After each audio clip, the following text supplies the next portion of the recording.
Boy, I'm excited about this one here tonight. In prime time on the brightest lights, the biggest stage, the only platform where all music and wrestling matters.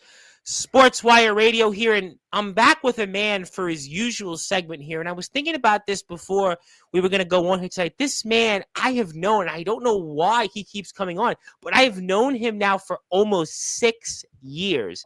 For 6 years, every time after the Five Towns College men's soccer season, we get the exit interview.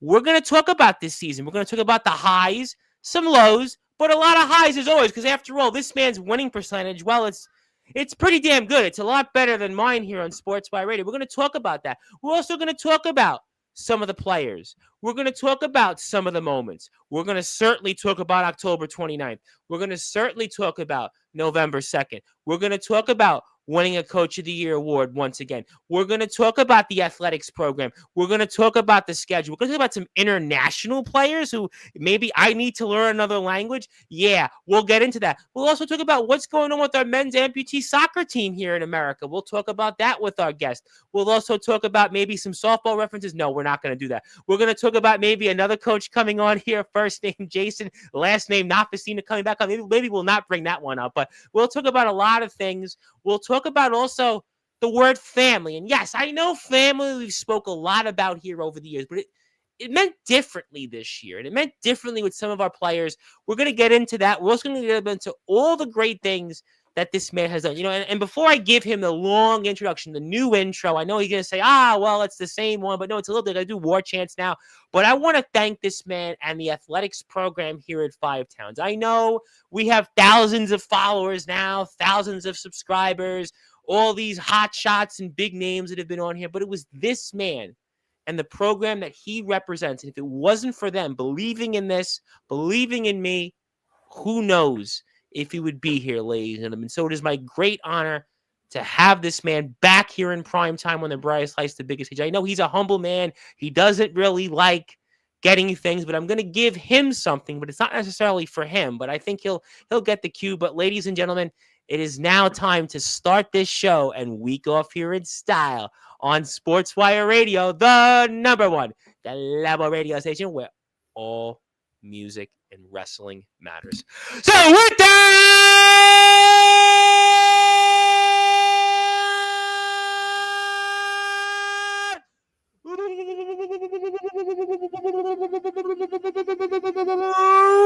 without further ado, here on the Sports Report,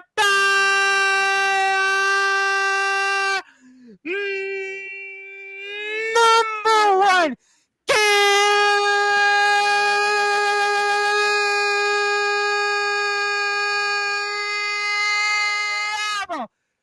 sports show. I'm in not once, but 2 years in a row as the NICIA Coach of the Year, Conference Champions this year, ranked number one 3 weeks this year, and for 5, that's right, 5 straight years in the USCAAs.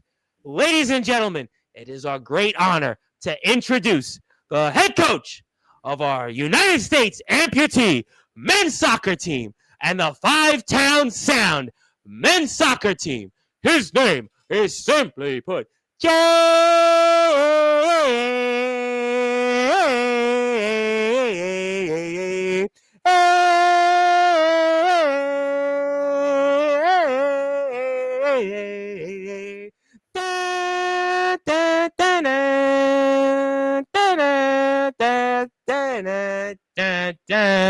Jason Fiscina.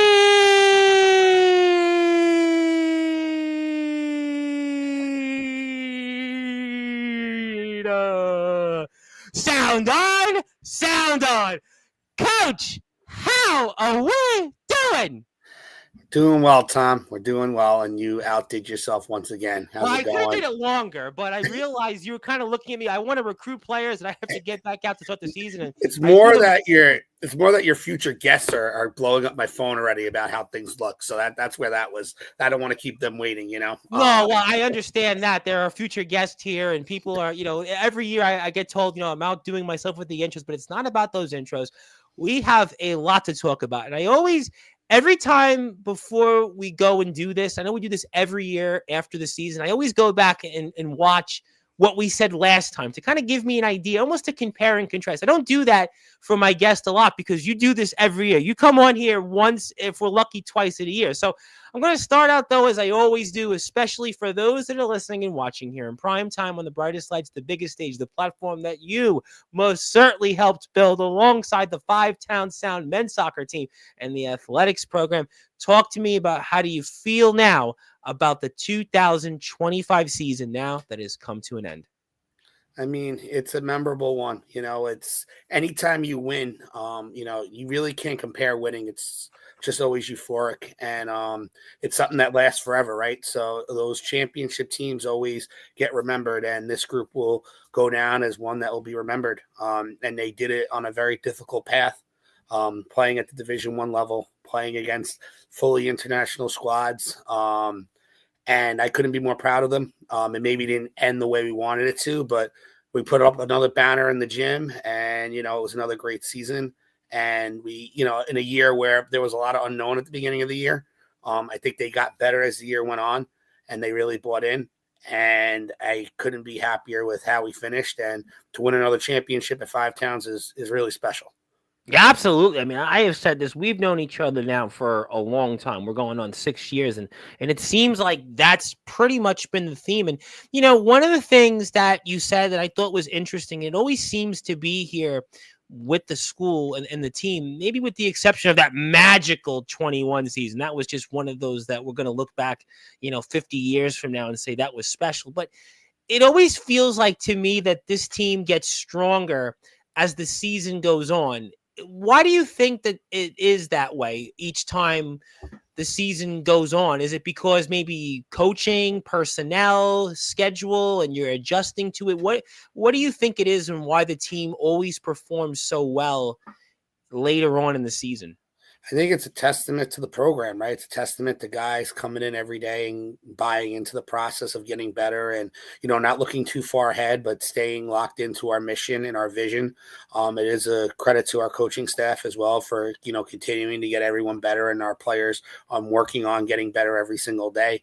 And when you just stay obsessed with the process of a dare to be better mentality, you become successful and you reach your potential. And I think with this group, it just was another year of doing that with a very difficult schedule. Weekends where we were playing back to back. Every weekend was a back. You traveled a lot more this year. I felt like the travel in the regular season, not just obviously going down to nationals, but you guys were like all over the place here in the Northeast. We lived on a coach bus, basically. I know, because I know you and I, we talk periodically because I always feel like, and I say this all the time, you're here every year. I feel like you're the Yankees. Don't bother you during the season, here and there you want to talk. And I know after the last couple of weeks, we've been talking again to do this, but, I just think this year was the frequent miles you had on the road in terms of, I'm sure, stops at the gas station and the restrooms must have increased tenfold this year. I mean, I got used to knowing certain rest stops, for every trip was basically combined. You had 2 games in a weekend. It was a battle, and you were playing top teams in the USCAA, teams that were ranked in the top 10 every weekend. And, we had to perform, and it wasn't easy to do so. But this group, bought into 11 Hearts Beating as one, bought into being a family, and, raised the championship at the end of the day, which, you don't compare championships, and that 21 team will always be the first one. But this team kind of etched their own way in that how the difficult path they had to get there. Playing in the USCA Division I, beating teams that were ranked number 1, beating previously national championship teams, championship programs, speaks a lot. To, again, a small school on Long Island, known for music, for us to now have set a standard now for 5 years straight, making the national tournament, I think has left the mark, and it's definitely something I'm proud of. And it's all great stuff. And, it's 5 straight years now that we're in the USCA. We're going to talk a lot about the season here throughout the next hour plus, but that's a really hard thing to achieve. You think about anything, right? That's a number of different sets of classes that you had. As I said, the first time you came on here, and I always remember like yesterday, was right before COVID, right before this whole thing that everybody, talked about and went on into what it was. And yet it's 5 straight years we're in the USCS. That also adds into at least 3 different groups of classes that you've had here. Come on, you've been here on the job for 7 years. We're talking about 7 years here at Five Towns, and you've done this through 3 different sets of senior classes. And what does that mean to you and the team and the program now that it's 5 straight years in the USCAAs? What does that mean to you? It's something that's hard to even think that was achievable. To give you an idea, obviously you always have aspirations of winning it all, but to go there 5 straight years, I don't, I'd have to go back and look, but not too many programs can say that. I know locally, very few programs can say that they've done that at their level. So it's definitely an elite accomplishment. It's an accomplishment that first goes to our players and the culture that they've created and the bond they've created with each other. It goes to our coaching staff who's worked tirelessly to keep that standard up high. With this group, I was honest with these guys from day one. And what I told them was really simple. I felt that they weren't my most talented group, but I felt they were going to be arguably my most successful group with how connected they had the potential to be. And that sort of refused to lose mentality, that refused to break mentality was on display throughout this season. And it's something that, as a coach, it was really enjoyable in those games. We talk about the 29th of October, even beating Syracuse earlier in the year, tying Darren and Berkeley early on in the year. You kind of knew you had something. And we know Berkeley's always been a rival for us, right. And even going to the first game of the year against Fisher, which is a NAIA school with a lot of resources, to get a result there early, really. You battled Maritime. We always play that obligatory game with Maritime. I mean, your schedule. Yeah, so there were signs. There were definitely signs, and I think this group really embodied the program's mission, not more than anyone else, but definitely in recent years, they definitely are a true example of what it means to wear an FTC shirt and to wear the crest and to represent the program. So I couldn't speak higher of these guys. Absolutely no question about that. And I want to, first of all, plug the Five Town Sound men's soccer team on Instagram. We will get to certain individuals here in the chat shortly, and I'm sure that they will be very delighted to be returning on Sportswire Radio. But if you are here, I'd like to plug the Five Town Sound men's soccer team because they have been such strong boosters of our platform here over the years. And the way to help the program and support them is certainly going on Instagram, giving a follow, Facebook. Yeah, they have a Facebook page, and certainly supporting Coach Fiscina and all the great things that he has done here. And he is with us once again for his exit interview, his annual exit interview here on Sports Radio. We're very, very happy about that. My name is the Reverend Tom Bryce. You have voiced figuratively and literally with all music, all wrestling, and all sports matters.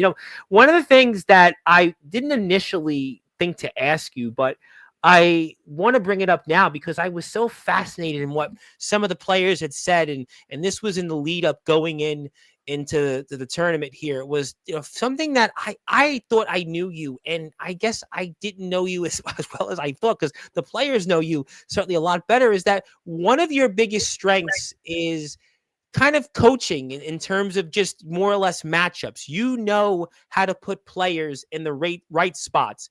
And the players were talking about this, some of them obviously, and this was an interview right before, again, the tournament. And what did they mean by that in terms of something you know how to do is to adjust? You know the matchup reports, and you're very good at putting players to perform to get the best matchups possible for our guys to go out there and win. Talk to me about it, because I'm sure you heard what they had said.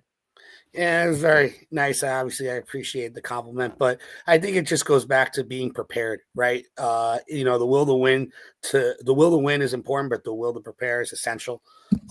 And we're gonna, my coaching staff will sometimes get frustrated with me because it's late at night, and you have one in particular that I know certainly may get frustrated with you in particular. Yeah, but I sometimes, and listen, when we win, it's great, but when we lose, I can get into a dark place, and I'm thankful to have Wells, Topol, Morelli, and Glancy to kind of pull me out of that, because I'll overthink things sometimes. I'll overreact, but I never want to be out prepared. I never want to be outworked. I know I'm not the smartest coach. I know I'm not, the most technical, but when it comes to preparation, from how we get off the bus to how we warm up to what we wear to how we're going to play out the back, how we're going to attack. Like I want our players to have as much information as possible. And the way you build that is by knowing your players well. and just taking it day by day and being able to really see where they shine the best. We made some adjustments this year, moving guys around to different positions that they never played before, and they ended up doing really well. I know we'll talk about Danny Valverde, but We'll talk about him. Yes, he comes up right away, comes from being a right back to now one of the top goal scorers in the USDAA and is the first team All-American. But other tweaks we did throughout the year, whether it was formationally or switching guys around or substitutions. But that's just, I always have this thing where, again, I'm not the brightest guy in the room, but, no one's going to try to no one should be able to outwork you. And that's something that I take a lot of pride in. And, I'm glad that they recognize that, because, what your players think about you is really important, especially in this day and age of coaching and teaching. It's not like the old school way where it's coach says this and that, and that's about it. I know. There's player empowerment, and you have to do things. I think it's even changed from when you first came on here. I think 100%. I go back to 7 years ago when you took the job. I think it's even such a different world from then. I mean, between teaching and coaching, I see it every single day. You can't just rule with an iron fist anymore. You have to turn around. The kids have to believe that you believe in them before they do anything for you. And, that's something that, even talking with guys like Sebastian Montenegro, like a former captain of mine, he'll come by practice or a game and be like, wow, this is so much softer that, some of these kids are, but at the end of the day, like, it's just a different mentality. And not everyone is built the same way, but if you're able to kind of tweak into what motivates them and get them to buy into playing for the crest and sacrificing for the greater good, the team, you'll be successful. And, that's what I think that all kind of shapes up as. Yeah, absolutely. No, listen, I definitely think that that's something that it also goes back to what you said about maybe the team didn't have the same talent as the 21 team, but you guys from preparation and just being ready, it overcame maybe some of those shortcomings talent-wise and why you all were so successful. And the other thing that they had said, which I thought really made a lot of sense, because this is something I know we've talked a lot about with over the years. And I know one coach that's particular in here in the chat, I know I've spoken to him when he's been on here in the past. It's the word family. But family has a different meaning than when you and I have spoke about it in the past. And I thought it was so interesting to hear the players talk about it and this term, and just talk to me about what it means for the audience and just how that also played a role into the success for the team this year. It's funny that acronym was kind of like a in locker room acronym that we've used forever. And fifth year Anthony Campos shared it, and I would be lying if I didn't get a little smile out of it. So basically, and I stole it from Coach Fleck over at Minnesota. I'm one of these guys that really learns from other coaches and kind of sees motivationally, and I try to put that into my practice. So family for us is forget about me, I love you, and we show our love with how much we sacrifice for each other. And that's player-wise, coaching-wise. Like our players, we have a lot of kids who financially struggle, and they sacrifice, whether it's working or supporting their families, to be at practice every day. Our coaching staff, we're all part-time. This is a part-time gig for me. It's a part-time gig for Wells, Morelli, Topol, Glancy, and we kind of all sacrifice that family time on weekends, long bus rides together. And if we're going to make this sacrifice together, we better be doing it for guys that we love. And that's something that, yes, it's corny, and I'm sure people could poke fun at it, but for us, it just means everything. And I truly believe that's why we rose a championship trophy this year. Again, teams were more talented than we were. They had more international players. They had more experience, but our bond just we had a refuse to lose mentality that we weren't going to break. And even when things got tough, we found a way to bounce back. We were down in games, fought all the way back. And you saw that throughout the year, even in ties. There were games where we played awful and probably deserved to lose. And we found a way to get a result. And it just was a refuse. And that's why I knew this group was special, even getting the 4 seed going into conference playoffs because of those ties. I felt good about the group. I felt really good about the group, and I felt that we could go up to Syracuse and make some noise. And boy, did we do that. And we're going to definitely talk about that. Took it all the way.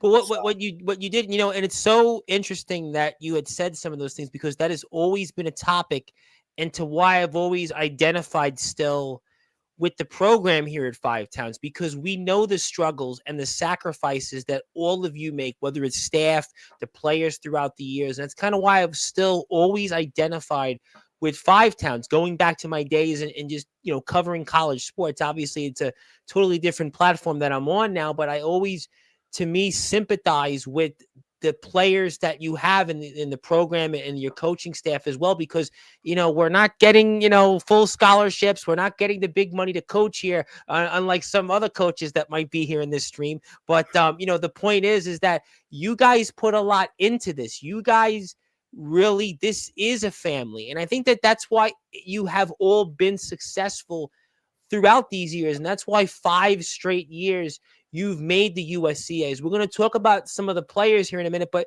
there was another stat that you and I were talking about, which I, was just amazed in terms of the schedule and being number 1 in the regular season for 3 weeks. I know we've talked about you before with undefeated seasons and, superstar player here, superstar there, but you didn't have that like you had in 21 and 22. And, this team overcame some things, and overcame a schedule. And for you and the players, what did it mean to be ranked number 1 for 3 weeks during the regular season? I mean, at first it was I don't want to say it was a surprise in a bad way, but I always prepare our guys for the worst. And, when the preseason rankings came out and we were tied for second, I was pretty excited. But I knew that there was a lot of work to do. And, Syracuse coming into the conference with Rochester and Berkeley, those are 3 teams. So I kind of joked with a lot of people that, like, we were forming the SEC of the USCAA. It was a little much. You're used to a conference that was balanced. And to give you an idea, teams like Albany and teams like Bloomfield are on the come up and we're competitive this year and we'll be competitive next year. And the same with Buffalo. Buffalo almost beat us. Like, the fact was, it was a gauntlet of a conference. So although we were 1, I knew we had a lot of work to do. I never felt comfortable that we were definitely getting into the tournament because you had such high pressure games every weekend. You felt that you could swing anywhere. And, like, for instance, Rochester was like ranked 10th or 9th or wasn't even ranked. Yeah, I noticed that the teams that everybody, in terms, if you looked at the standings and you looked at the overall play, it's a game of inches. I mean, if you look at like everybody that was bunched up, unlike not like in years past. Where every game was competitive, and every game had such a swing. Like, and especially because you have some schools that don't play a lot of USCAA teams, so they kind of have it not safe, but they're in a situation where they're playing Division III schools, they're playing NAIA schools. So, like, if they lose, like, they don't drop as much. Where if you didn't get a result here, you dropped. And, like, Rochester, which everyone knows the relationship I have with Coach Wynn over at Rochester. He's on my national staff with the U.S. amputee team. And, we would talk during the season a little bit. And basically it was one of those things where one little break changed you from being second and first, or being out of the tournament at 8th or 9th. I was going to say, because if you look at the team, the statistics and everything else, I mean, like I said, a game of inches almost. It was very tight. There wasn't a lot of those, and I know for us there was not a lot of those blowouts. And that was kind of getting back to what I said, not about not having it was just we were a grinded out team. That's what our style was, and it wasn't pretty, but we didn't care. It was about getting results. And even offensively, we've talked about in years past, you guys would have had 70 goals during the season, 60, 70 goals. This year it was, grinded out. I mean, yes, we're going to talk about, Reyes. We're going to talk about Washington. We're going to talk about some of the other players, Hickling. But, I mean, this year, it really – yes, you were ranked up there in certain stats offensively, but I felt like this team was more of just. It was a complete team. I think the word to say is complete. We were. Yes, I was going to say you were balanced. You were a well balanced. Yeah, we were well balanced, and we could win in multiple ways. We could score goals. We could defend. I think, our defense was really, really good. And, we're going to talk about Garcia and how special he was, but he was I'll be biased right now. He was the top goalkeeper in the country this year.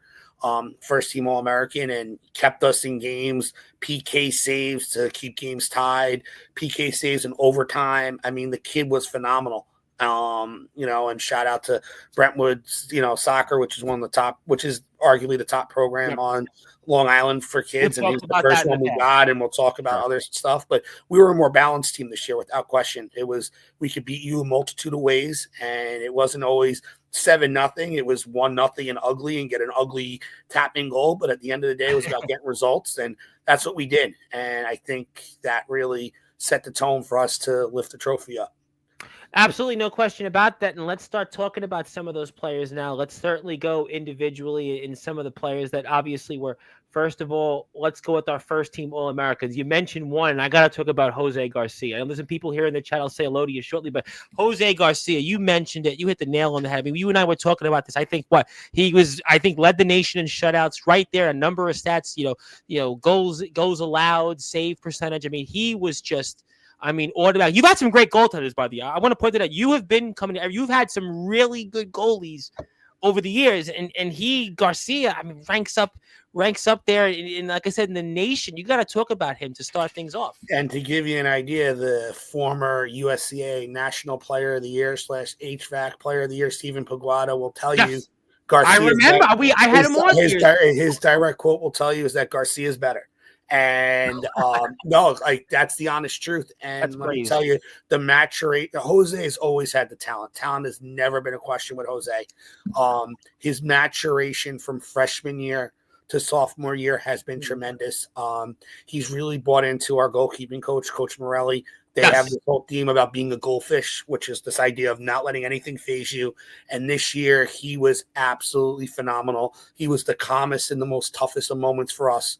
And you want to talk about, big penalty saves. It doesn't come, I'll talk about two of them, actually. The first one against Bloomfield tied 0-0. Yes. And he saves one there to keep us at 0-0. And then we're up in Bryan Stratton, Syracuse in double overtime with 2 minutes to go. We give up a penalty, and he doesn't just save the penalty, but saves the rebound. I mean, that stuff we'll talk about 30, 40, 50 years from now. And, they were on the sidelines, basically thinking the game was over. They were celebrating that it was that they had won. And then, Garcia saves two, and we go to Pens and win it. I can't speak more about him. I'm more proud of the off the field maturity. The on the field's great too, but he's grown into a young man that I'm very proud of, and I'm very excited to see where the future lies for him. I think he's going to have a great next 2 years here, both on the field and in the classroom. Again, he was phenomenal for us. He definitely set the tone in the back for us, for sure. Yeah, and again, you and I have talked about Pagoya. I mean, listen, you want to talk about praise, and he's definitely been there. And again, Garcia, I think you make a good point. He did this with a more difficult schedule, and certainly high praise, and we'll continue to praise him throughout the show. And, the guy, obviously, who's at the top offensively is Danny Valverde. 22 points for you, double digits in goals. I mean, you always have somebody here in this program that's your top scorer, and he was that player for you this year. And talk to me about him, another first-team All-American for you. You had three of them. Well, Danny is a great story. Danny comes from Pat Med. He was a kid that his high school coach was like, listen, you take Danny. He's going to be a program kid for you. He's going to work his butt off every day and get better. And his first 2 years, he got time at right back, but, he was really struggling to hone in on a starting spot. We had a little bit of a hole up front with Groover tearing his ACL again. Yes. We had a recruit fall through that we thought we were going to get late. Couldn't get a visa. So the forward spot was kind of open, and we were looking at you. And this is where coaching comes in those conversations. And we were talking about traits of what we would want in a forward. And Danny works his butt off. He's good in the air at winning headers.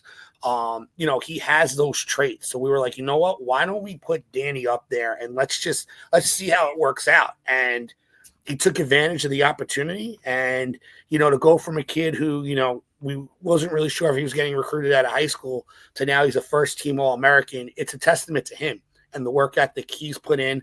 He's a hard-working, hard-nosed kid. He's a program kid that, guys love being around. Just works his butt off every single day to get better. And and this is not a knock on him, but certain players are, naturally gifted. Danny earns everything he gets. But that's the theme of this team. Into the player that he is. And that's the theme of this year's team is that players went out there and earned it. They brought their lunch pail, if it's such a thing, and went out there and just did the work. I think that's, to me, kind of the overall theme of this team, if that makes sense.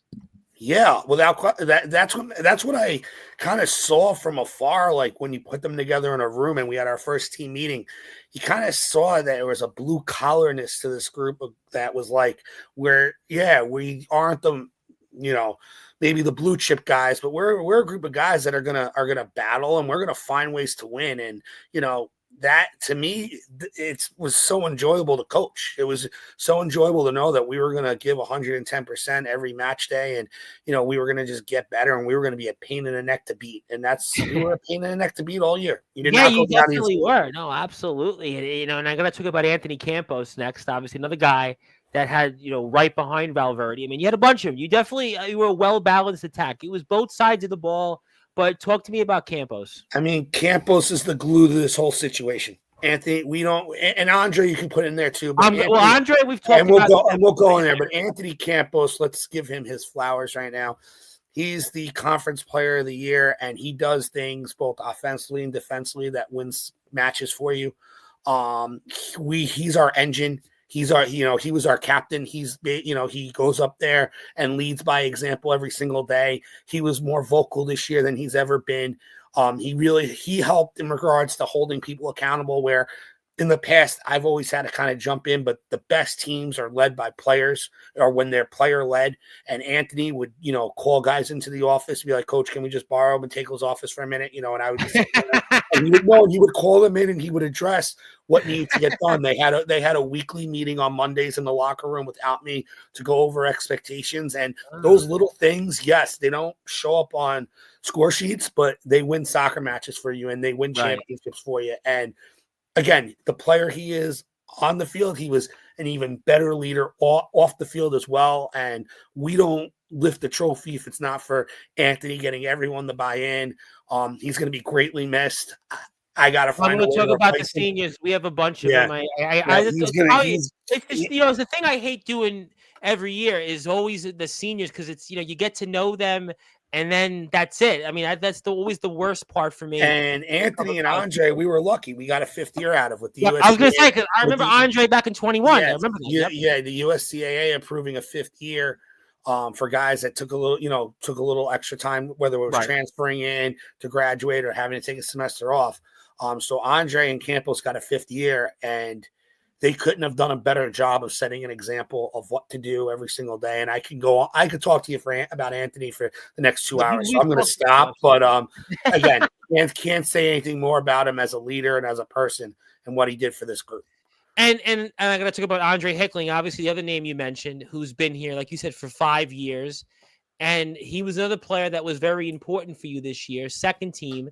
And just what did he bring this year once again for us? Yeah, and Andre is a first-team guy, in my opinion. I agree with you. He should have been a first-team player. Andre and I had a very rough end of his year last year, going into nationals. And I'll be honest with you, and I'll share, I had people on my staff that were like, do not bring Andre back.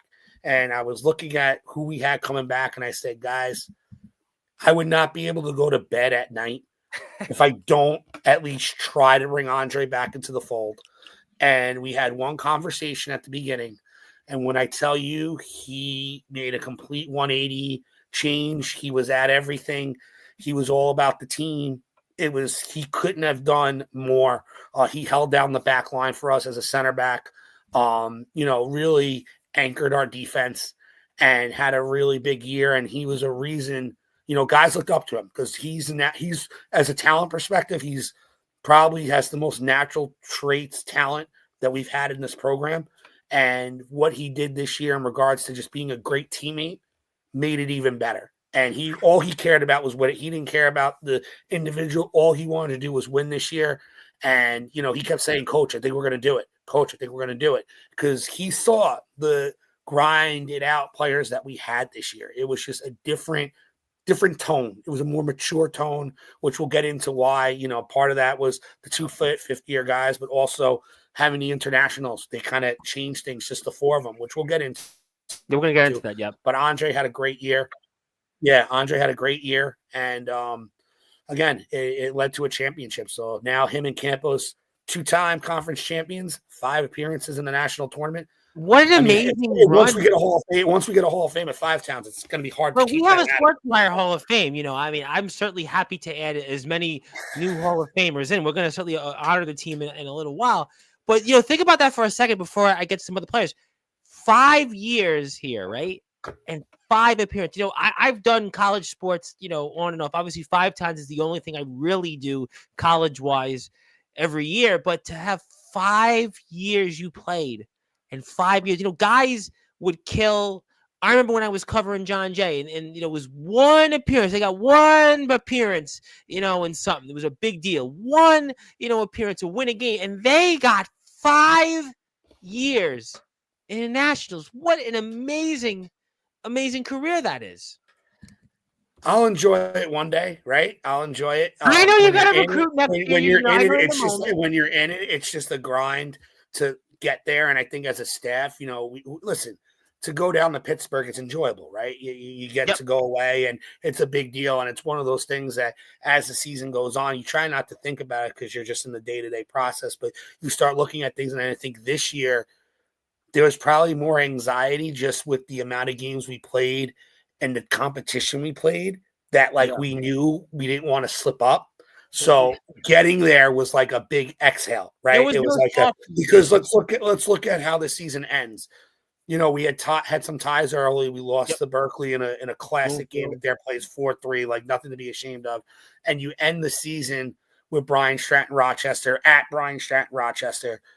You get a result there. And you're the 4 seed. Like you have this great year, but you're the 4 seed in your conference, and your gift is to go up to Syracuse, who wants to really take it to you because you're their only loss all year, and you find a way to get a result up there, and then you have to play Rochester, who you just played 2 weeks ago in the conference final on a neutral site, and you beat them there. Like that run. Those are 2 programs that in the past 5 years have won multiple, Syracuse has won multiple conference championships, multiple national championships. Rochester won a national championship 2 years ago. Like that road is as hard of a road as you're going to get in the USDAA. So what was the mindset then going into the conference? Because I've had you on some years, like I said, 21, 22. Then last year was what it was. The mindset with the group was we could beat them. We had confidence, but to give you an idea, it was also a midweek game, which meant we were traveling without it was just me, no coaching staff. It was middle of the week. And we went up the night before, and we believed, but privately, if you asked me beforehand, I would tell you, listen, this is going to be a gauntlet of a test, but I knew we would be competitive. And they had a lot of shots on us early. They're 1-0 at half, but the thing was we were so battle tested this year, Tom, and we had gone through so many tough things that we were not gonna back down. And within 1 minute of the second half, we got one. Then they got one, we got one. We're up 3-2 with like 8 minutes to go. We give up. They get a goal. They get a goal late with like 2 minutes left. And again, most teams would have put their head down and yelled at each other.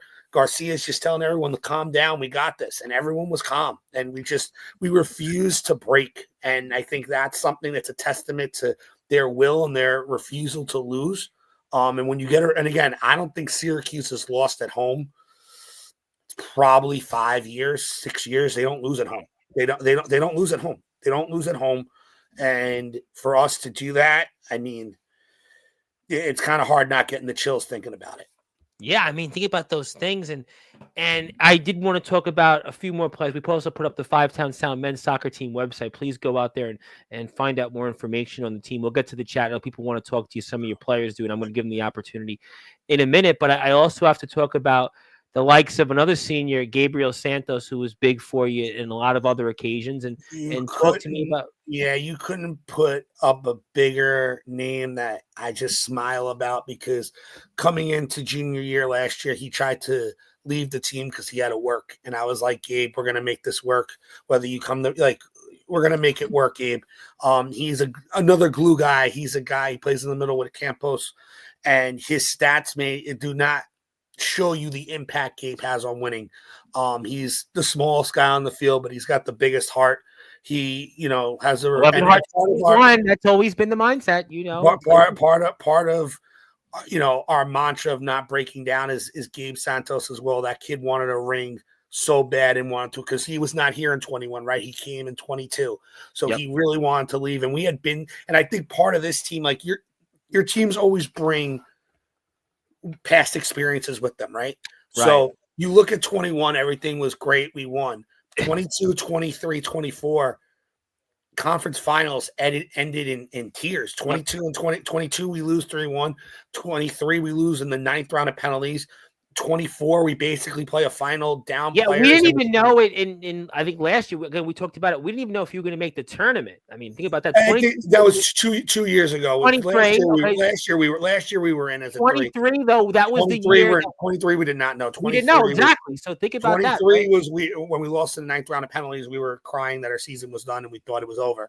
I remember talking to you, and you said, I remember the exact words were, like we weren't expecting to get in, and we got in. I mean, that was the you never know with those things, right? But what I was trying to get at is that all those years of pain, and suffering, it just pushed the group to, we were going to win this year, and whatever it took, whatever sacrifice they needed to do, whatever we needed to do as a group, we were going to do that to make sure we came out victorious. And again, I understand the national thing is still out there, but when you win a championship, and again, when you've been there and that's the other thing, aside from 5 straight years at nationals, 5 straight years playing in the conference final. And this is not the HVAC where, maybe the first couple of years it was us in Berkeley. The past 2 years. You got like 7-8 schools in past 2 years that are very competitive. And for our little school from Long Island that's known for music, that is this ragtag bunch to be. And again, I think as I get older, you get more perspective on it. It's a testament to our players and it's a testament to our coaching staff that we don't look at ourselves as some. Yeah, this is not a school. We've talked about this for so many years. This is not a school that is known for athletics. This is a school that is really doesn't have much of a history in this, and yet you've turned it into this thing where you guys are comparable, to quote teams in other sports, what the Patriots were in the NFL for a time. People talk about the Braves in baseball, the Astros. You're up there with those teams that consistently would be the Spurs. Before they took a nosedive. I mean, you're right there in terms of thinking about teams that consistently are there, and you've done that with kind of your hands tied behind your back, whether it's for facilities, whether it's cost, whether it's just recruiting, all with these schools. And not to say that you're handicapped by the school at all, not saying that, but compared to what the other schools have, with the other schools and their pedigree and their history, the national championships, what they bring to the table. And yet you've done this. I mean, you've done this from scratch. Think about that for a second. You have done that from scratch. It's almost overwhelming when you think about it. But again, it's just about having a vision and getting guys to sacrifice and be a part of a family. And we've been lucky enough to do that for 5 years. And even the first year we were here, right? We were ranked, 9th in the nation as a first-year program. So top 10 every year we've played. The big win against Berkeley at the very beginning, that was kind of the program builder. Yeah, it kind of set a standard. And I think this, and what's been really cool is, during the Syracuse game, seeing the alumni chat, your phone. I don't like to look at my phone during the game. And there's like 85 messages and all the alumni are watching on the live stream going nuts. And that's something that's really cool, right? So like we've had this program, and yes, every year you're focused on the team, but now to have like an alumni group of guys that are supporting you and that are following the group and they're coming to games, it's awesome, and it shapes the whole program. It makes the program feels like it's something bigger, and that's something that's really cool that's kind of forming right now. Absolutely, no question about that. We are here with the head coach of the Five-Town Sound men's soccer team and also the head coach of the United States Amputee men's soccer team, Mr. Jason Fiscina. My name is the Reverend Tom Bryce, your voice figuratively and literally with all music and wrestling. Let me get to some people here in the chat. Then we'll come back on the other side and we'll talk about some other moments here in the season and also talk about some players.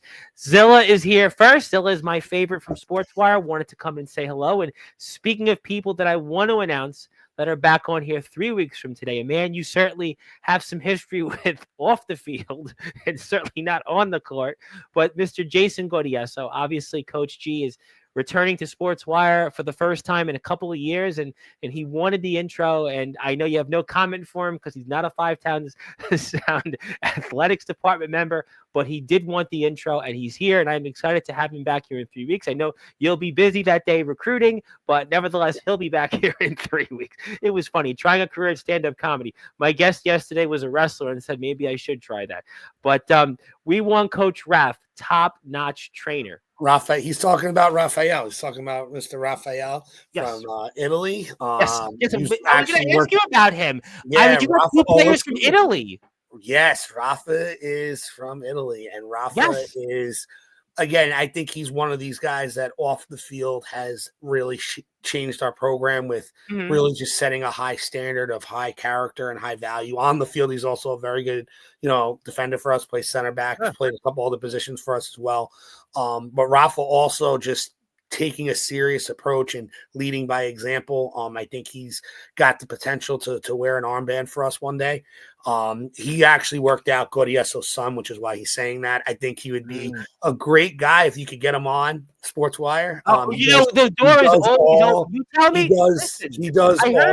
He does all our social media posts, or is all him. Well, he is always welcome. Listen, you always come first, but then you tell me who wants to come on afterwards, and we will have the door wide open. He's got a great story, and he's just a great young man, and he's really changed. When I saw the last name Pisani, I'm like, who do I know from I was like in my head, who do I know from Bensonhurst and Diker Heights and Gravesend with Pisani? I'm going, seriously, I have to think about that because I have 5,000 contacts in my phone. I got to go shoot. There's probably somebody related to this guy that I probably see all the time in the neighborhood. So, there you go.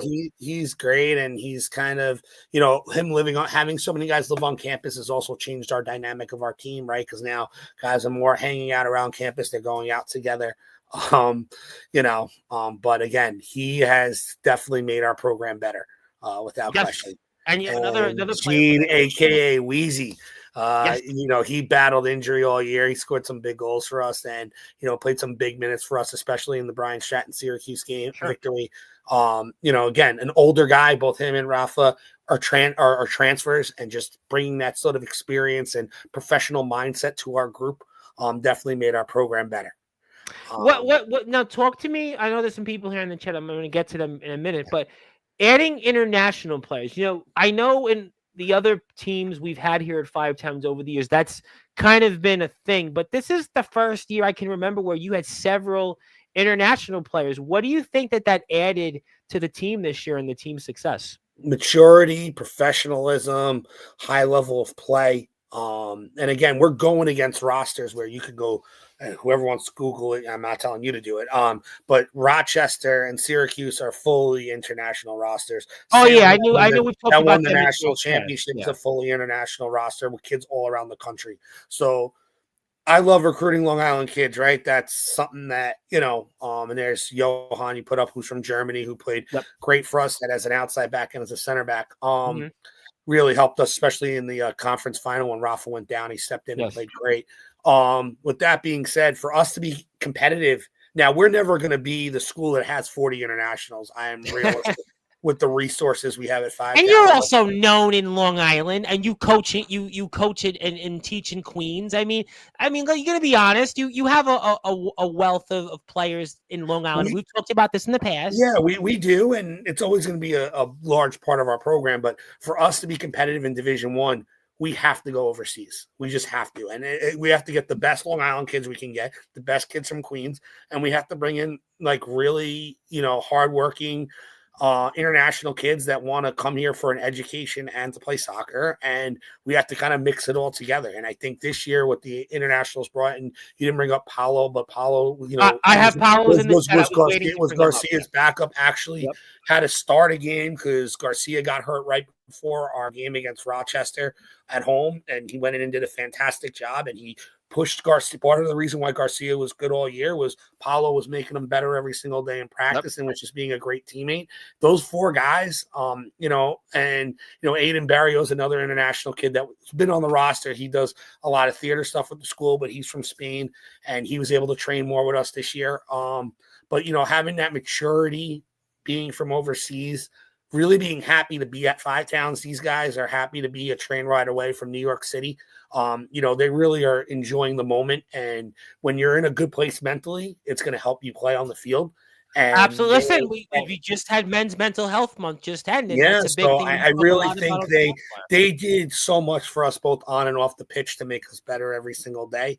That it's something where we're going to tap more into it. We got a list of about 150 recruits, and a large number of them are from overseas. I know Panama's now giving us a few kids because Paulo's here. Italy is, sending us kids. Same thing with Germany, and there's other countries we're tapping into as well. England, Ireland. We have to if we want to compete. We have to tap in. Now, again, I'm never going to be 30, 40 international players. The 5 talents just financially doesn't make sense. But will we be able to get up to 10 to 12? I hope so. I really do. Let me ask you one more question in the recruiting part. I'm going to get to people here in the chat, and I want to give the team stuff. I want to talk about some other things here in the team with the time I have. But speaking about recruiting, we know you're also the head coach of the United States amputee men's soccer team. With that position, once again, has that now helped you in any way, shape, or form with recruiting, especially the players that you're looking to have? I know it's a completely different thing, but in terms of the title you have and the contacts you have, does that help at all? It brings credibility, right? It brings credibility to what we've done, right? That now from this position, because you've got the job now for a while. You've had it a year and a half, so it's a different. When I talked to you about it last year to now, I would think that there's a little bit of incumbency. There's a little bit now of an ability. You've got 1 year of recruiting under your belt with that position. And talking about who you've brought in, I was just curious on how that could maybe help us. I think it's opened up my eyes to certain things, right? Because now I'm doing things on an international level, even though it's not college soccer, but obviously, we're traveling more and stuff like that. Right. I think it brings credibility when, I speak with an international prospective student athlete where it's okay. He's not just coaching at this small college and is a school teacher during the day, like he's coaching the national team. Right. And I think one of our best days of the year actually came after, I believe it was our Fisher game. We got to work out with the Metro amputee group, which is the New York based group. Wow. And, our guys actually went on the crutches and they actually played and they went on the crutches and they played with their weaker foot and everything. And I think it was really an eye-opening experience for them. And I think from that perspective, right, it definitely helps kind of build that sort of culture of, understanding, there's bigger things than soccer. And, the idea of you think you're working hard, you can always work a little harder. Right. So, that's where that all lies in that. It's absolutely great points, and I'm not surprised at all. If you want to follow the men's soccer team, that's their Instagram page. And now that we know Mr. Pisani runs it, go out there. And speaking of Pablo, there is Pablo, and he had some comments, and I want to get to them. And he's definitely on fire, Coach Fiscina, and he's definitely the best coach we've ever had on Sportswire. I know Coach Godieso will certainly disagree with that, but he'll be here in 3 weeks, and I may change my answer for that. But for now, Coach Fiscina, actually, you have been here many more times than Mr. Godieso, but maybe he'll catch up. Who knows? But nevertheless, we'll leave it at that. But actually, there is one coach that I do have to shout out, which actually may top you and Mr. Godieso. Of course, Mr. Matejko, the legendary Coach Matejko, obviously here at our school, and I did want to give him a shout out, and obviously glad that he is back where he needs to be, and good to hear. He was a pleasure. I told him an absolute he made my job so much easier this year, and he really has advocated for this program in ways that I will be forever grateful for. He been fantastic. Our guys see it. If there's something our guys need, he advocates for it. He gets it done for us to the best of his ability. And, seeing him, he came up with us to our conference final, and, he got in the picture and everything like that. And, he really let me just focus on coaching this year. I think in so many years I've been pulled in so many. I know you basically had the athletic director position last year. I mean, you were the assistant. I mean, you were involved with so many different things. And you had a family too. Yeah, this year just to be able to focus on coaching the team every day and knowing if I needed something, he would get it done. Was so vital, and it was, Coach, what do you need? And it was not. I'm so happy he's back at college, not at some school somewhere. I mean, he needs to be at a college school. That just and listen, he was at a pretty good high school. He was actually at I know. I heard from different. He was at my alma mater, but you know what? I think I agree. He's meant to be on the college level. and just seeing his perspective and his calm. And he has a way with people on campus to really communicate what we need and why we need it. And probably the most effective, which helps us get what we need, right? It's Five Towns, it's a different environment. It's a different school, right? Athletics is not the number one No, we be know all that. end all of what goes on there, and being able to advocate for the right things for us is so crucial. And we never felt this year like we were short at anything, right? He got us everything we needed to be successful and did everything he could. And listen, it was a lot of organizing buses, food, travel, this, that, and he really took a lot of pressure off me, and I'm really forever thankful for it.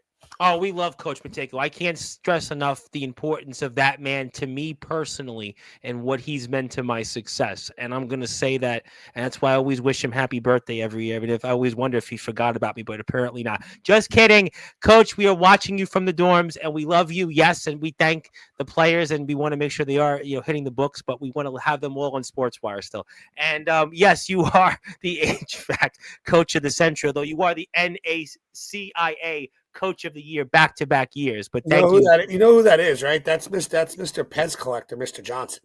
I know that. Yes, Mr. Dane Johnson. Yeah, Mr. Dane, the Great Dane, and I will promise to get him. Listen, he's a little upset with you. He wants. I know. You know how many people. I gotta say this. There's a lot of people upset with me. I had one guy call me up a few weeks ago. You don't have me on my program anymore or whatever, and I never said anything about him. And I have a lot of because they see the big names now, and I'm like, I'm trying, but him.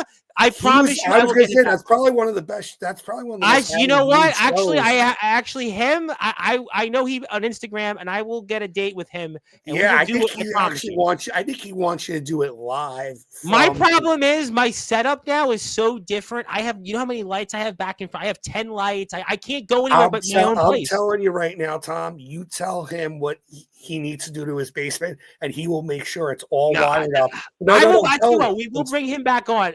My setup, it's like you have no idea how much. I'm telling you, listen, the guy is running stage crew at my school, putting on plays. I do want to bring him on. I'll tell you what, if he's got time, I'll tell you what. I think you need to do it live from. I know you said that, but I think you do. I think you do. If he wants to come back, if he'd like to settle for a quick appearance, not quick, but an appearance in the next week or so, I can bring him on.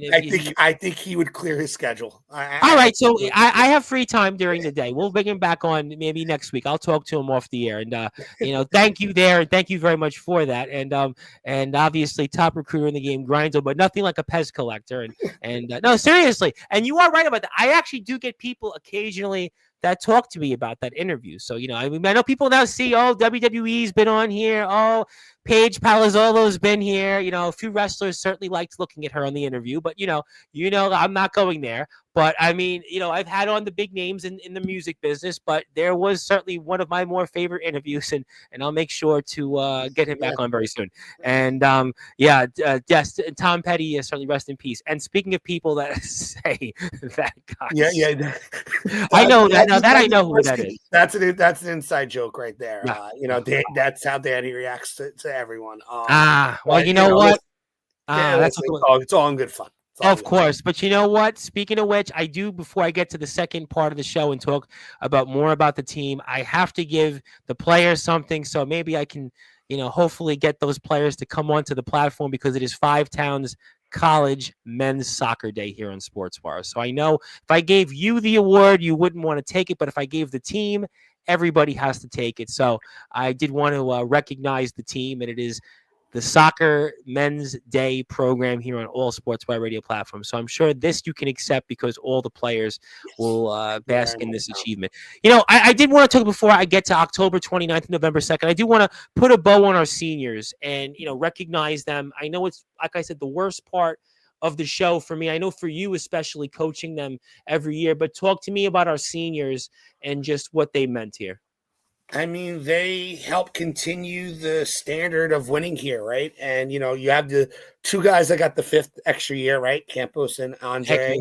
And also technically Groover got a fifth year, right? Even though he didn't get to play, right? But listen, Eric went on every trip with us. He went on every single trip. He was on the sideline, cheering our guys on. Eric was still very much a part of this program. So you have those three. And then you have Gabe Santos, you have Alela. Andy Alfonso is a kid who Andy went through, being on the original team, taking time off of school. I couldn't be more proud of Andy. Andy was a great teammate this year, played big minutes for us in the back, and really loved his time here at Five Towns and sacrificed a lot to be here every single day. He has a very far commute, him and Alela. Both are guys from Queens that I'm gonna say Maspeth, right? Was Alela was Maspeth. No, that's Bajos. Bajos was Maspeth, but the three of them are all Queens guys. That's Central Queens. That's a hike. It's a hike to get here every day, and they made sacrifices, financially to get here and to do what they had to do, and it just helped set the standard. And so you go through them. So Andy had big minutes for us. Daniel Bajos is a player that was injured, was in and out throughout the year, had some big moments for us throughout his career, has been pretty much a starter the entire time. And Alela has always found a way to play in our biggest games. And, that's something, he's a hardworking kid, gets the most out of his body. And really you had done it in multiple positions for us. And, you just look at nationals and conference finals and conference playoffs, Alela's playing big minutes. And I think it's a credit to his hard work that he has gotten to that point. Absolutely, no question. To wrap it up, and then obviously we spoke about Gabe already. I know Santos. Gabe's kind of the leader of that. You look at how much time they've all played. Gabe's probably had the most minutes for us. And again, I spoke to you earlier about Gabe's heart. So this group, I'm really happy they ended off with a conference championship, because again, primarily most of them would have left without winning something, which would have been 4 years of heartache. At least now they're walking out with a conference championship. So that's an awesome feeling and feat for them.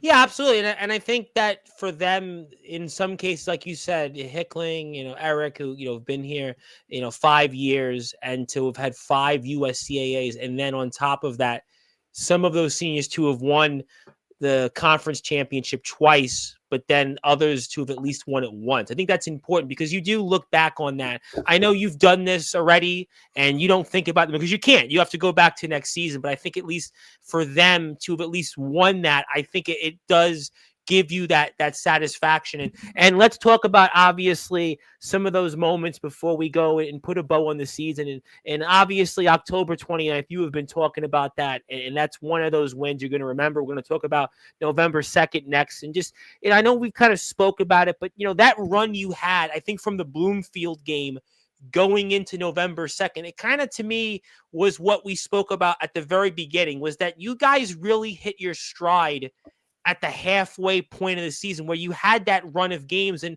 it obviously, I think, plateaued with October 29th and then November 2nd.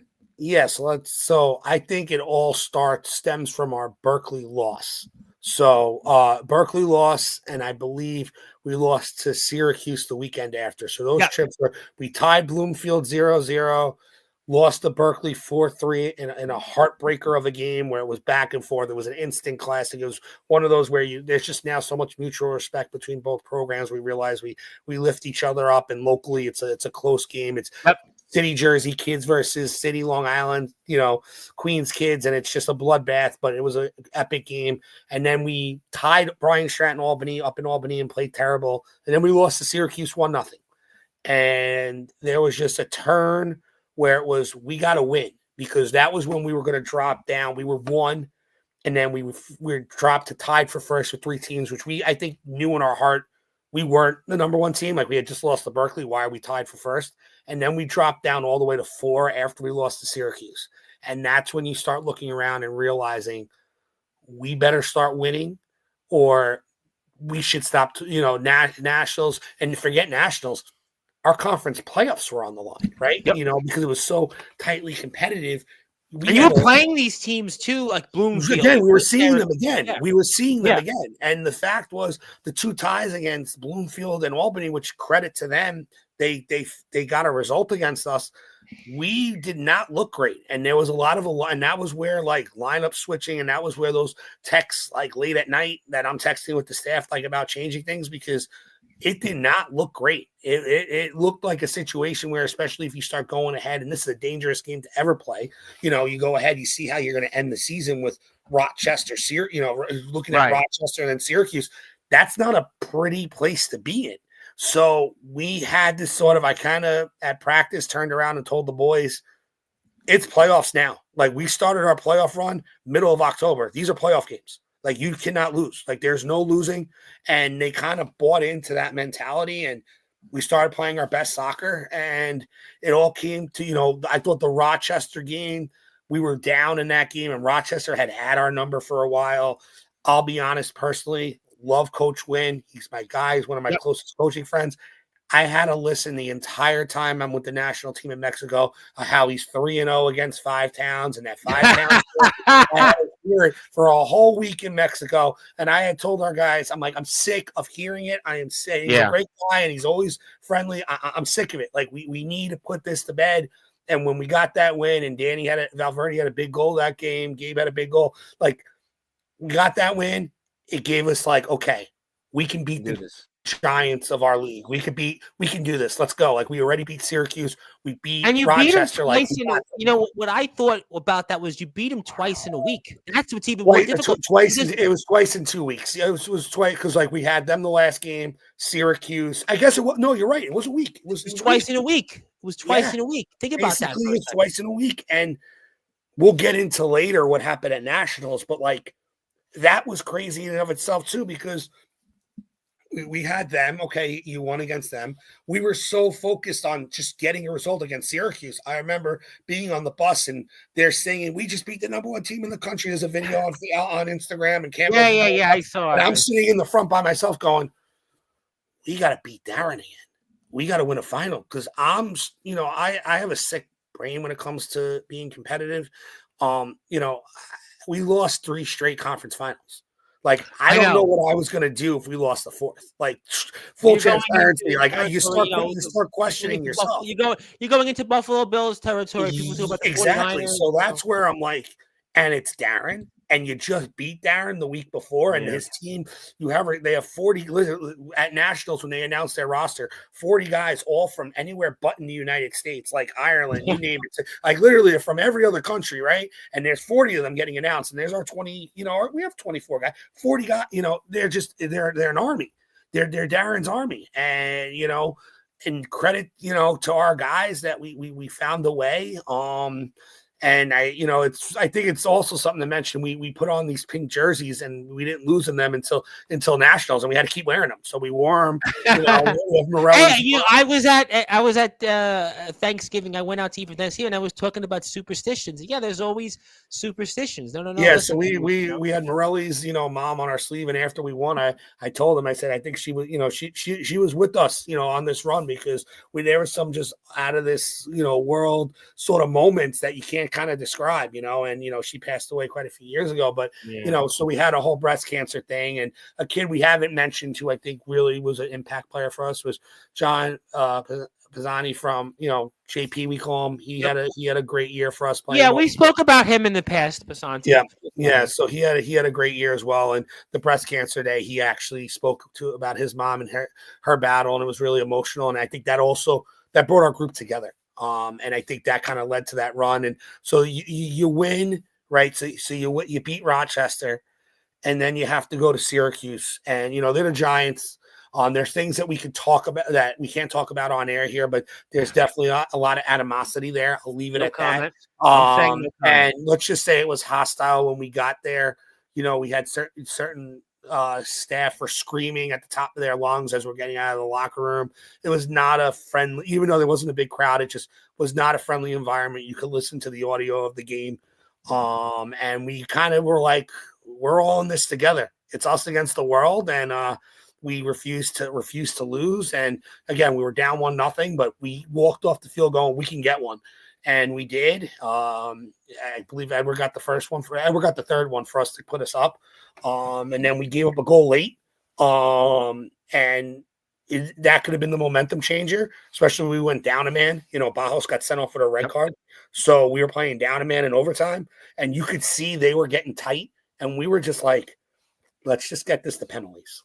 You had brought that up with Garcia, basically saying, listen, he was kind of telling everybody, listen, just go out there, and there was that could have played tight. I think that's a very good point. You could Yeah, have we played didn't play tight. Andre and Campbell's led as well, but we didn't play tight, and we went to penalties. And there's a missed thing on this. They didn't score a pen.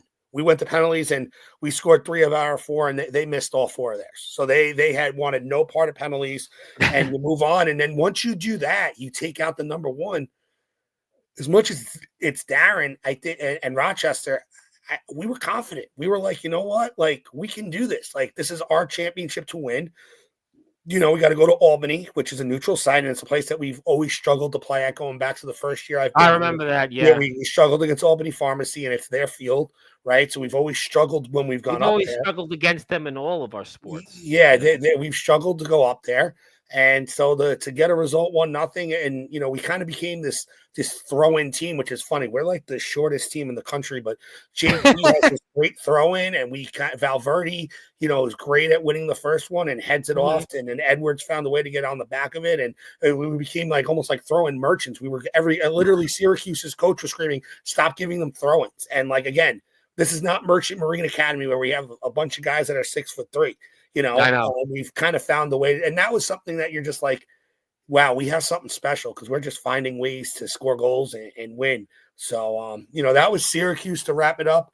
It was definitely a sweet feeling running onto the field and them winning. And, it was them being, the top ranked team too, right? They were number 1. So like the poll came out during the game. So as the game was going on, the poll comes out. They're 1, we're 2. And when we won, it was like, let's go win a championship. And that led to November 2nd. And Edward Washington, who we haven't spoke about, what has made him this clutch player? You spoke about him, previously in the 20th game. What makes him that? And he's a young player too. I mean, this guy's got ice in his veins. Yeah, he's a sophomore. Edward is a kid. I talk about Garcia being from Brentwood.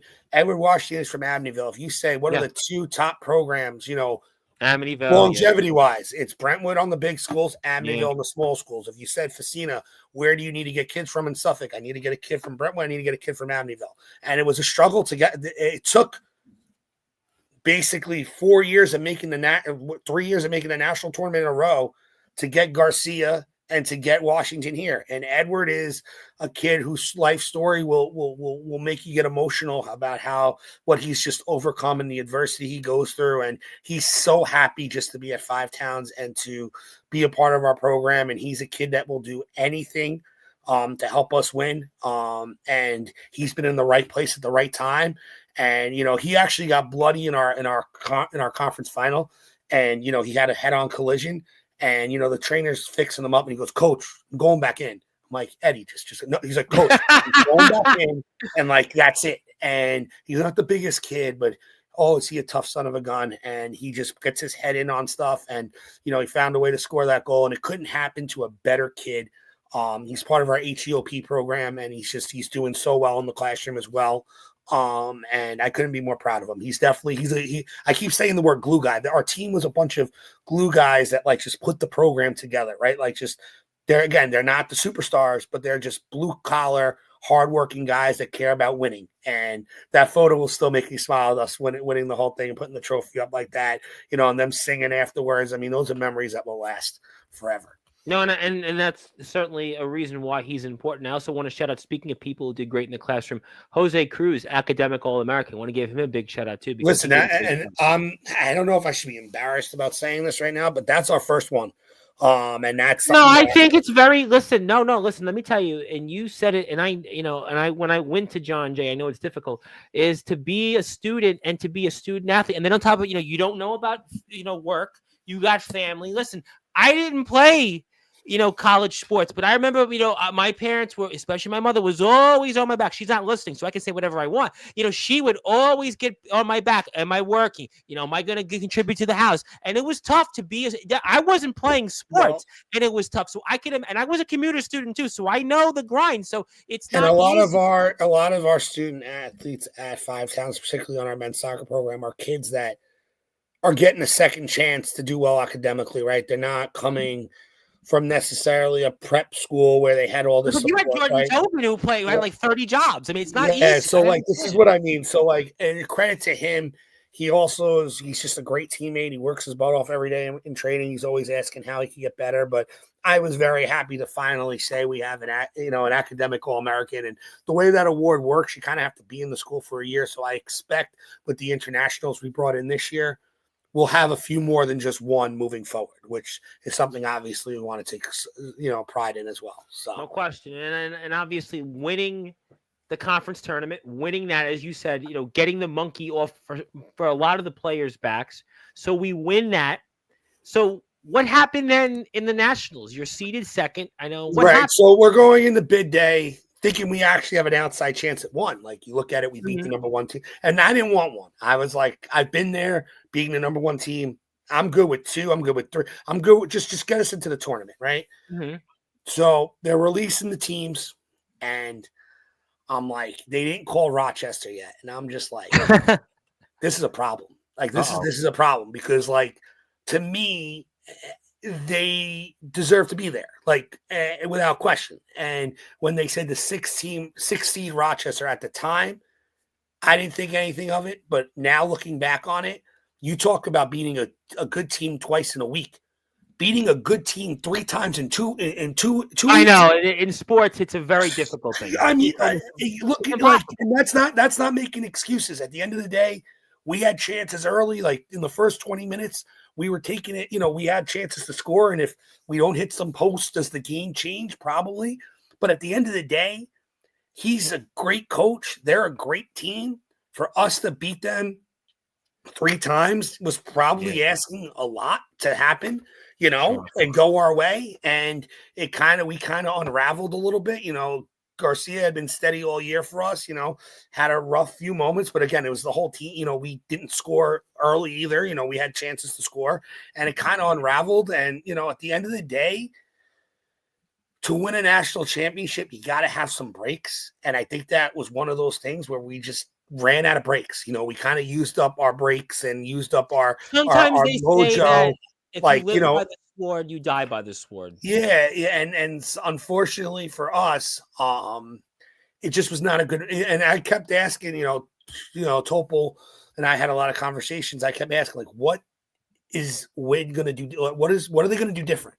Right? Because we had just seen them for 2, and not even just seen them in 2 regular games. Last game of the regular season matters, right? And then seeing them in the conference final, they treated that like a national. So I'm sitting there going, what adjustment are they going to make? You played them 3 times in 18 days. Yeah. And then, we timed earlier in the year. So what they did do was they were a little more, listen, they have grown men. They're older and we're still young. And they basically, and this is nothing official wise, but they played a very physical style. And I think it took us for a loop a little bit. And it's hard to beat somebody 3 straight times. I mean, it really is. And then after you do that, and what was probably the low point of the season was after you do that, the way the Division I was set up is that you go there basically a day earlier. We have to sit through an award ceremony, knowing that your season is basically done. And then you play Fort Kent the next day. The fact that we were 1-1 with Fort Kent gave a lot to the resolve of this team, that we weren't going to just lose. And then the second half, Campos gets hurt, Dre's banged up, things kind of unravel. But listen, it's the national tournament. It's not easy. And that's where, you talk about, us having a 24-man roster and other teams having 40. That's the difference, right? Their bodies, it's a long season, it's a grind. And you guys traveled this year. That's the other thing I had pointed out, is that you guys, I think, had it more difficult than these other teams because from where you're coming from. 100%. 100%. We're not close by. And I honestly don't know how it's even, as much. These teams are all in the southern tier. They're all closer to upstate. They're all bunched up. Even Jersey's closer to them than you would be. You're all the way out here downstate.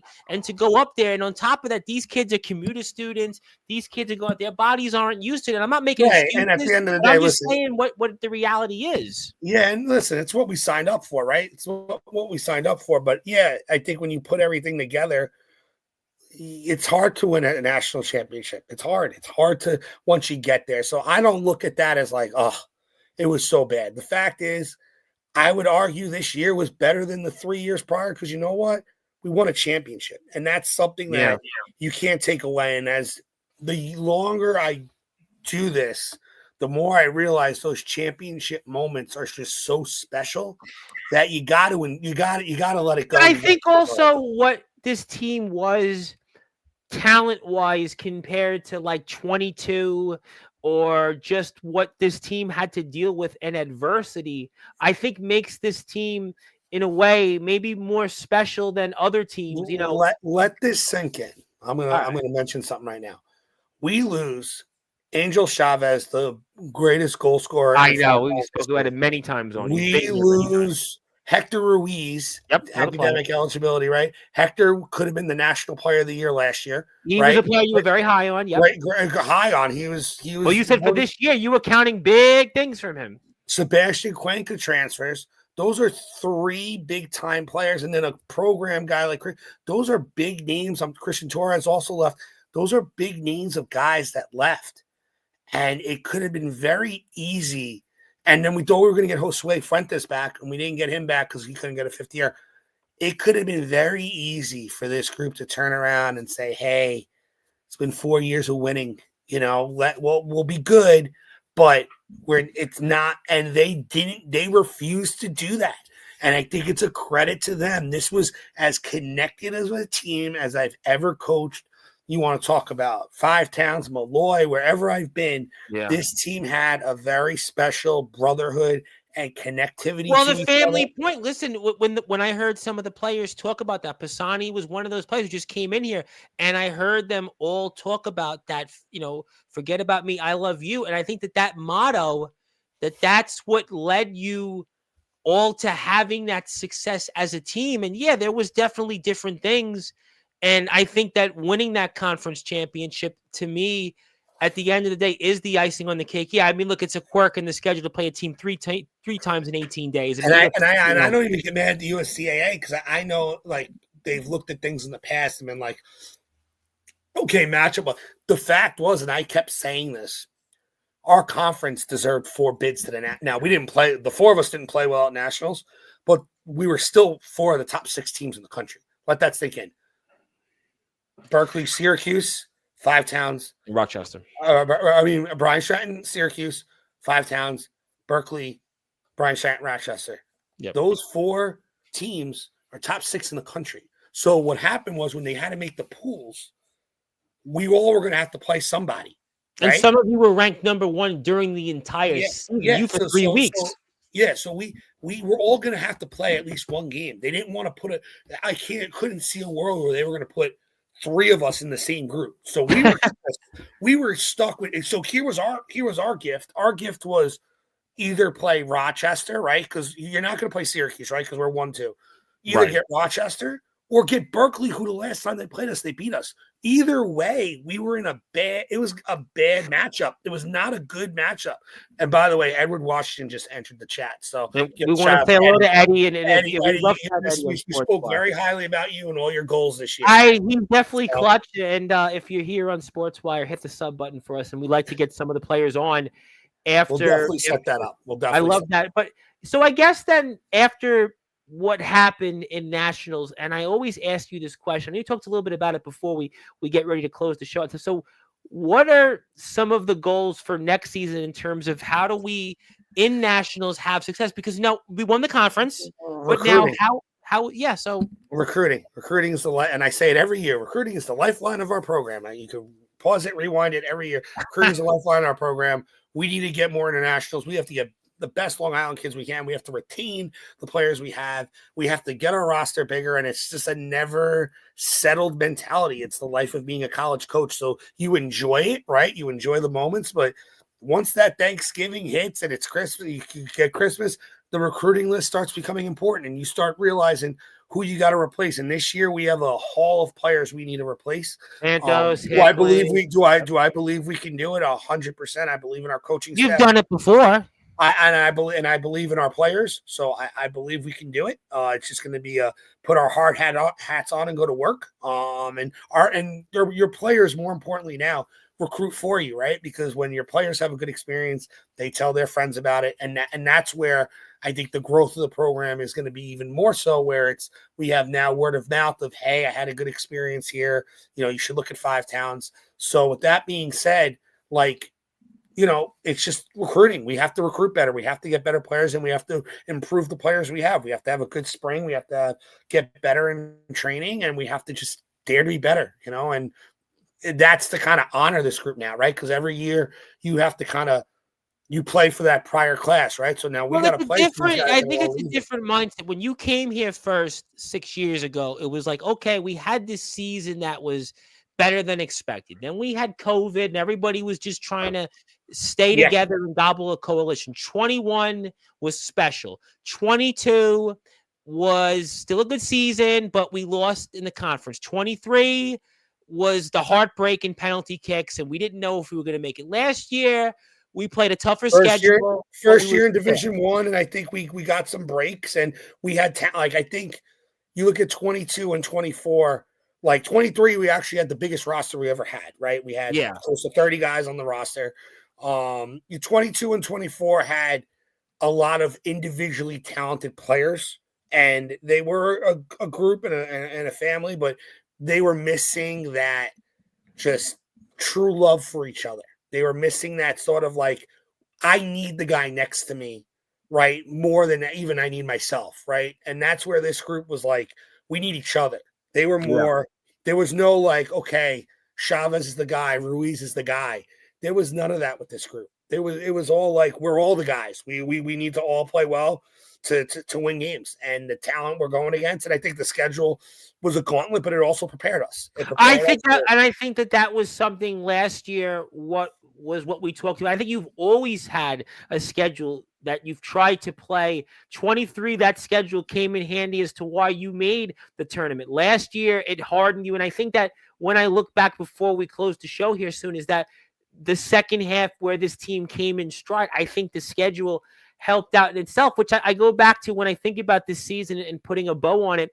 Is there one or two moments? I think there are obvious ones, but to me, is there one or two moments that stand out most? I mean, I think we've talked about them, but I'll still ask it to you. So we could go as Fisher early on was a big win.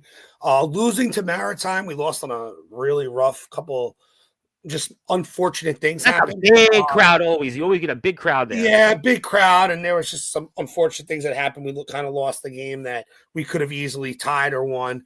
I think beating Syracuse, so we had a stretch. Get this, we had a stretch where we played Berkeley midweek, Rochester Saturday, Syracuse Sunday. Think about that. I literally, we had Bloomfield twice in a span of 2 weeks. Yeah. But look at those 3 games in September, right? And this is again, Coach Wynn makes the schedule for the conference, and I literally joked with him. I said, I understand I'm home, but you couldn't, separate the 3. Literally, you guys were on the road far more this year. What did you guys play, like more than twice the games on the road? It was something like that. But getting into like moments, so that stretch where we're home and we get 2 draws and we beat Syracuse, and then we get so that was a big uplift for us, right? And then I think what happened was we were 1. We felt good about ourselves, right? And we all knew that the 1 was a very high ranking, but that stretch, as you said, that stretch where we went tie, loss, we kind of regrouped in that moment and said, okay, this is our season. We need to start winning.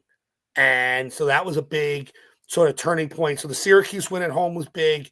And then when obviously that's just that run of Bloomfield, Albany, Buffalo was in that run, Rochester, Syracuse, Rochester, that run, that's going to go down. I know 21 had more consecutive wins, but that run, the way I just laid that out. I think the amount of teams we played and the amount of games and the distance traveled, that was a hell of a stretch. And I think by the end of it, looking back on it now, and you see what happened at Nationals, we were probably emotionally exhausted because we were playing playoffs. You were burned out, man. We were playing playoff games. starting in early to mid-October. And I was gonna say, if you go back and you want to go back to back Bloomfield, Berkeley, then you do it again the following weekend, Albany, then Syracuse, then you get a game at Bloomfield, and then you got Buffalo, and then Albany, and then you're going on the road again for all those games. I mean, and they were all games that you either won or lost by 1 goal. I mean, think about the stretch. Tom, are you able to pull up our schedule right now? I have it right in front of me. I can. Yeah, if you could share it. I think it would be just a good visual to see. Because I mean, and you look at it here, just for those that are going to watch this or with us right now. Think about it, right? So you go to Bloomfield. Let's start from the 4th, right? Bloomfield's the 4th, the 5th. You go to Berkeley the next day. Then you have the next weekend. You're at Albany. Then you're in Syracuse, right? Yep. Then we come back middle of the week, the midweek. Yep. That was a Thursday. You're home. Then you have another home game at the 19th. Albany. Right? That was Then you're back again midweek. This is a time. This time you're on a Wednesday in Albany, and then you're back out again. You got the 26th, the tournament, the 2nd. Yep. And look at that stretch. So think about that, right? That stretch right there. And it's because, again, remember, Bloomfield and Albany tied us. Yep. So they were confident. Like that was the thing. Although coming and listen, at our home place, we're one of the few teams that have grass. It's hard to play at our place. It just is. We play well at home. But you look at that stretch, like going into that, you knew it was do or die. You knew it was basically you couldn't lose to Bloomfield and you couldn't lose to Albany. And you were playing games in penalty kicks, overtime. I mean, those are draining. Like you said, every game is a playoff game. All these games are games that are decided by inches. Like I said, 1, 2, 4, 5, 6, 7, 8, 9. We're talking about a 10-game stretch that you play in 4 weeks. I mean, that's 10 games in 28 days, and you're traveling on top of that, and you're playing some of these games here in midweek. It was almost a playoff game within a playoff game, and I think that's a testament to you and the players, the resolve. But I mean, ultimately, you were going to come down from this. I mean, the reality. We were, and it was, you almost wished Nationals was a week earlier. Like, even though the rest, and this is where I kind of also knew. So I had a thing where Mondays were off because we were playing on Sunday. So Monday became the off day. And what I did after we won the conference was I turned around. I said, you're going to be off Monday and Tuesday. And I said this because we got guys with jobs. We got guys. You got school. We have guys, truthfully, we have guys who have families, right? Like have their own families. So I said, for 2 days, get yourselves in order, figure out your household, and we got to come back Wednesday. And we had practice Wednesday, to give you an idea, 9 p.m. at night in Deer Park. I got a turf field for us to practice under the lights. 9 o'clock, we were going to go Wednesday, Thursday, Friday, and then go Monday, Tuesday, and we were going to be driving down Wednesday to play Thursday. And that's the other thing too. We drive Wednesday and you play Thursday. That's a tough thing to go drive from. Listen, I get wrestlers on here. But when I kind of knew we were in trouble was that first practice we came back, and of the 24, we had 15 to 16 guys because guys couldn't get out of work. Guys just couldn't make it. And I looked around and I said, "This is the problem." And it's tough, but you've gone through a whole season where, again, the travel, it's not like you're saying I need to take a day off. Tom, you got to take 2 days off because if you're 3 days off, you got to take Friday, you have to travel up. Saturday, you got to play. So it's a grind. Listen, at some point, I turned around and I just said, you know what, guys, this is what we got to do. We're going to make the best of it as long as everyone's back. And we had a great session on the Monday. The Monday before, and then Tuesday session was okay. And I think in my heart of hearts, I was like, you could be in trouble, but you never want to go there. You're always positive. Right. But I think it's just looking back on it now and just talking it through with you. We were exhausted. I think that it ultimately looked, you guys mentally and physically were drained. We see this all the time in sports or in anything. You guys are humans. And I think that ultimately the writing was on the wall, but to do what you guys wound up doing, that 10-game stretch in 28 days, only losing twice. And then every game's a playoff game. Every game is, it's decided by inches, and to do what you do and finally win back the conference for the first time in 5 years, getting to a USCAA for a 5th straight year. And I think for the players that are especially leaving, I think it was important for them. But I also think some of the key players, before we sign off, it's good for them to have tasted. They now know what to do to win in the Nationals. And I think the schedule that you've put out, you've always put a schedule out that prepares, and we'll have to certainly see what happens. But before I leave you here tonight, and I wanted to always throw this out to you, what do you want to say to the players then on the season that was, and just summing things up before we put we're going to have exit meetings, and there's one U.S. national team thing we'll discuss quickly, but I wanted for my guys, just thank you for a ride. It's an honor to be your guys' coach. I love you guys as much as you sometimes make me nuts. But you guys definitely set a standard and continue to wear the crest with pride, and really did some amazing things, and you'll be forever ingrained as champions. And that's something that never gets taken away from you, as someone who won an ECC title in 08. And listen, they get to hear about it because we got guys have come on here. We got Topol and Morelli there. So I've had guys have come on here before and said, Fiscina's shown us the ring. He's shown us the ring, so that. So basically, they get to see that every day, and that's something that I'm so happy that they're going to have for the rest of their lives. And I see it, like our 21 group, Montenegro is trying to, I think this summer we're going to have like a big barbecue. Nice. Because now they've all graduated, right? So now we can kind of do that. But if you win, there's nothing greater. There's nothing more euphoric than that in team sports. And you're going to be forever ingrained. Like they can't, no matter what you say, what happened at Nationals, we won a championship. And on top of that, no one else in our conference won any other hardware. So guess what? We won a championship. We all went to Nationals. No one else won it. We're the only ones who lifted a trophy this year. And that's something that's going to last a lifetime. So I did want to share the U.S. national team is actually coming into camp this weekend. They come in Friday. It's tryouts. So it's a big deal. World Cup tryouts. We got about 20 guys coming down, which is great. We're going to be in All Island Sports Complex. Oh, yeah, absolutely. I know All Island in Deer Park, right by the train station. We're gonna be training there 8 to 10 on Friday, and then Saturday we have a morning conditioning workout at a gym, VSP, and then we are back in at All Island Sportsplex 4 to 6 on Saturday and 7 to 9 on Sunday morning. If you're around, especially Saturday, you want to come check it out. It really will change your perspective on things. Nico Collar, all our big players will be there.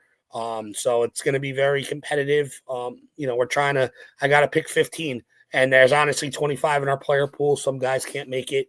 But big things ahead for the U.S. men's national amputee team, all in preparation for the World Cup in Costa Rica at the end of July. And I'm still having a hard time grasping that I'm going to be coaching in a World Cup. That's as a small college coach who teaches full time, to say that I'm going to be able to coach in a World Cup is awesome. And that run and that journey, winning 3 straight games down in Mexico to qualify, almost beating Mexico in Mexico, and that's another final we lost. So going into it, I had lost 4 straight finals, and I was just I don't want to jinx you. At least I was on the bench for this one on my side, so I was like, we had lost 4 straight finals. I'm like, maybe it's me. Maybe what am I? And you hate to go on that route. You're always about self-improvement, but I'm like 4 times. Like this is crazy.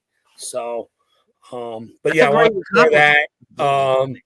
We thanked Matejko. Yes, love Coach Matejko. We thanked Matejko. Sean, who's an admissions rep for us, who also does all the SID stuff, our website, which is all nice and new. He's doing a great job. Great. I mean, it's the best the site's looked in like. Yeah, we just brought flag football in. They actually just posted. We signed our first female recruit. We have a new soccer coach. Last thing briefly, and I want to give a big shout out to Coach Litwin, who did a great job. Go. And I couldn't be, and I still talk to him pretty much every morning. Love Coach Litwin.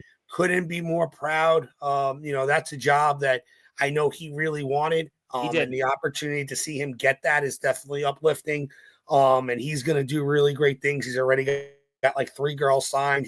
I think you might hear some former 5 Towns names, not to kind of burst anyone's bubble, but I think they might be wearing the green of the Panthers. Yes. So I think some of those girls will be going over there, and he's doing a great job. And I know he's going to do big things in the skyline. So, they're on the rise for sure. And I couldn't be more proud of him, but he's also been one of our biggest supporters. Again, every morning. Love Coach Litwin. So he's a good dude. I have to ask you one more thing before we sign up. You got to get a game like in New York City. When are you guys going to get a game on the schedule so I can watch you guys? I'm waiting for years for this.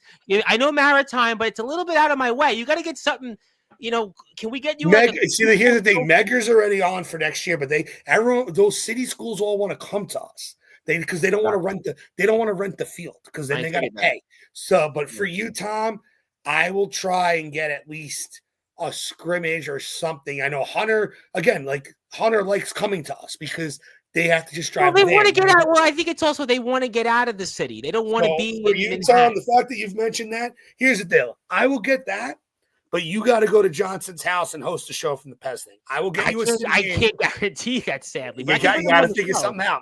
Well, I'll bring him on the show. You definitely got to hit him up because then I'll hear about it tomorrow. I'm going to talk to him when we get off the air. We're gonna definitely do that because I do owe him, and I would like to hear from him, and that's great stuff. And obviously, we've taken enough of your time, and I hope you come back on here before next season and everything else. But we'll give you the physical copy. And I didn't mention Coach Gordias because he'll be here again in 3 weeks. Listen, Gordiaso's on a high right now. He's won some games early. He's doing well. He's on a high. He keeps thinking, he keeps saying it's the year. I said, listen, I'm pulling. Listen, my coach left my alma mater, so I know. He's at Mercy.